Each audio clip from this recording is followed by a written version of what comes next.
कुठून आले सर तुम्ही? हिवरखेडा. नाव काय आपले? रोहिदास अंबादास राठोड हिवरखेडा. इथं आपल्याकडे आले होते, तुम्हाला काय प्रॉब्लेम? माझं मग कमीत कमी मी 10,000 रुपये मी जाण्यात टाकले. मग शेवटी प्रॉब्लेम काय? मला गत करणं होतं. हो, तर तुम्ही मला सांगितलं की 6 दिवसात फरक पडेल, पण 100% तर मला 3 दिवसात मला डायरेक्ट क्लिअर झालं. मी क्लिअर झाल्यानंतर तुम्हाला मी भेटायला आलो. ती माझी काही भेट झाली नाही, त्याच्यामुळं पुन्हा एकदा आलो. त्याच्यानंतर तुम्हाला पुन्हा भेटायला आलो. आता याच्या अगोदर तुम्ही कुठं दाखवली?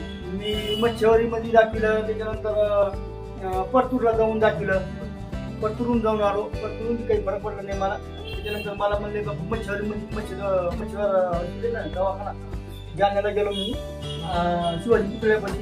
तिथून ती मला काही फरक पडला नाही. त्याच्यानंतर मला आमच्या इथले एक दोन जणांना सांगितलं, तू चल बापा इथं. मी डायरेक्ट तुमच्या पैसे आलो साहेब. तुमच्या पैसे आल्याच्या नंतर मला कंटिन्यू 3 ते 4 दिवसात माझं डायरेक्ट क्लिअर झालं. तेव्हापासून ते औषध असंच पडलेले आज बी पडलेले पुन्हा. तर आता आमच्याकडं आल्यानंतर तुम्हाला एकदम चांगला वाटतं? चांगलं म्हणजे 3-4 दिवसात माझं सट क्लिअर झालं. ते अजून मी बाटली माझ्या तसेच पडलेले.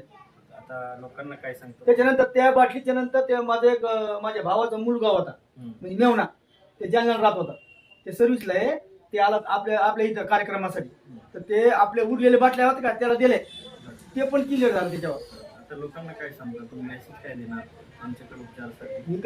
मी काय म्हणत असे 10 लोक यावा, काय पहिला अनुभव घ्यावा, त्याच्यानंतर सांगावा बाबा की बाबा मी तर 10 लोकांना सांगणारच आहे स्वतः. आता मी तर स्वतःची आई आणणार आहे तुमच्यापाशी. ठीक आहे. हा, कारण की माझी आईची ते टाच दुखायले, त्याच्यामुळे तुमच्यापाशी माझी आईला आणतो. आणि त्याच्यानंतर मग आता लोकांच्या कोणाचे गुडघे दुखायलेत, कोणाचे आहेत. आता मी तुम्हाला तरी पण सांगितलं मी आता जालन्याला औरंगाबादला जाणार होतो. तुम्ही काय म्हणलं, तुम्ही औरंगाबादून आले नंतर माझ्याकडे या.